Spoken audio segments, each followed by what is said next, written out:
రాష్ట్ర ప్రభుత్వం తరఫున తెలంగాణ గద్దర్ ఫిల్మ్ అవార్డ్స్ కార్యక్రమాన్ని ఏర్పాటు చేసి ఈ కార్యక్రమంలో నాతో పాటుగా మిత్రులు ఉప ముఖ్యమంత్రివర్యులు బట్టి విక్రమార్క గారు, సహచర మంత్రివర్గ సభ్యులు Jupally Krishna Rao garu, film development corporation chairman Dil Raju గారు,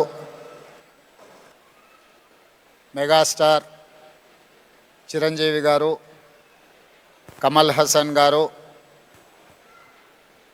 అక్కినేని నాగార్జున గారు, అశ్విని దత్ గారు, అల్లు అరవింద్ గారు, జయసుధ గారు, చాలామంది సినీ ప్రముఖులు, సినిమా అభిమానులందరూ పాల్గొని పరాభవనామ సంవత్సర ఉగాది శుభాకాంక్షలు, అదేవిధంగా ఉగాది సంబరాలను జరుపుకునే సందర్భంలో ప్రముఖ సినీ కళాకారులకు, యువ నటులకు తెలంగాణ ప్రభుత్వం తరఫున గద్దర్ ఫిల్మ్ అవార్డ్స్ని ఇవ్వడము మా ప్రభుత్వం ఒక బాధ్యతగా సినీ పరిశ్రమను గుర్తించాల్సిన అవసరాన్ని మా తెలంగాణ రాష్ట్ర ప్రభుత్వం గుర్తించింది.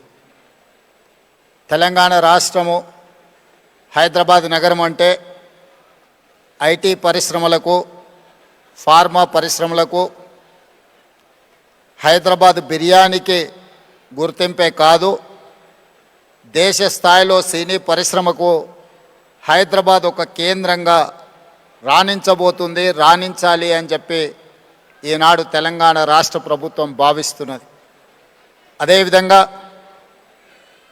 ఒకనాడు చెన్నైలో ఉన్న తెలుగు సినీ పరిశ్రమ హైదరాబాదు నగరానికి తరలి రావడానికి ఎన్టీ రామారావు గారు, అక్కినేని నాగేశ్వరరావు గారు, రామానాయుడు గారు, కృష్ణ గారు, ఈ నలుగురు హైదరాబాదులో ఉండే చార్మినార్కి 4 మినార్లు ఎలానో తెలుగు సినీ పరిశ్రమకి ఈ నలుగురు ఒక మినార్ లాగా పనిచేసి పరిశ్రమని హైదరాబాదు నగరానికి తరలి రావడానికి వారు తీవ్రమైన కృషి చేసి, వారితో పాటు ఈనాడు రామోజీ ఫిలిం సిటీ హైదరాబాదులో ఏర్పాటు చేసిన రామోజీరావు గారు ఈ పరిశ్రమను శాశ్వతంగా హైదరాబాదు నగరంలో వేళ్ళూనుకునే విధంగా వారు తీవ్రమైన కృషి చేసిండ్రు.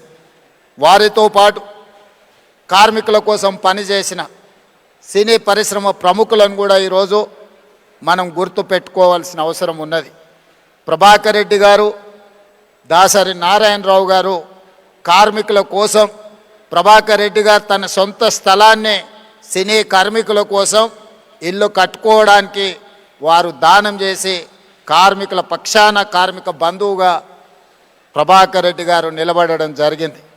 సినీ పరిశ్రమలో ఏ సమస్య వచ్చినా, ఏ సంక్షోభం వచ్చినా సినీ పరిశ్రమ పెద్దగా దాసరి నారాయణరావు గారు ఆ సమస్యల్ని పరిష్కరించి శాశ్వతంగా సినిమాను హైదరాబాదు నగరంలో రాణించడానికి, తెలంగాణ రాష్ట్రం సినీ పరిశ్రమకు గుర్తింపు తేవడానికి వారు తీవ్రమైన కృషి చేసిండ్రు.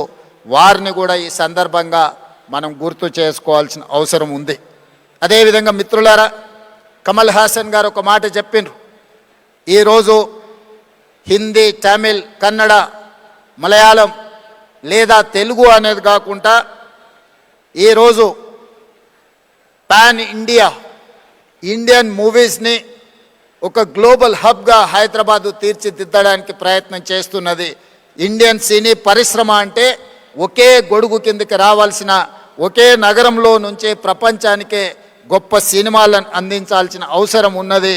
ఈనాడు బాహుబలి కావచ్చు, RRR మూవీ, కల్కి, పుష్ప ఇలాంటి సినిమాలు ఈరోజు జాతీయ స్థాయిలోనే సినిమా పరిశ్రమను ఒక పెద్ద ఇండస్ట్రీగా, కనక వర్షం కురిపించే పరిశ్రమగా ఈరోజు సినీ పరిశ్రమలో ఉండే పెద్దలందరూ ఈరోజు రాణించడానికి తీవ్రమైన కృషి చేసిండ్రు.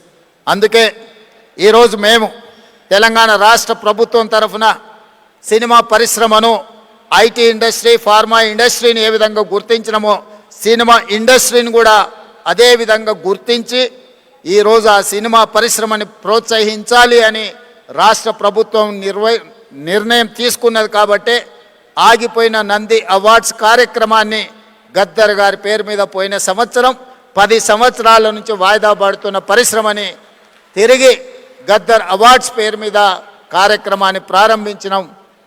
ఈసారి 2వ సంవత్సరం ఈ కార్యక్రమాలను మనం ముందుకు తీసుకెళ్తున్నాం.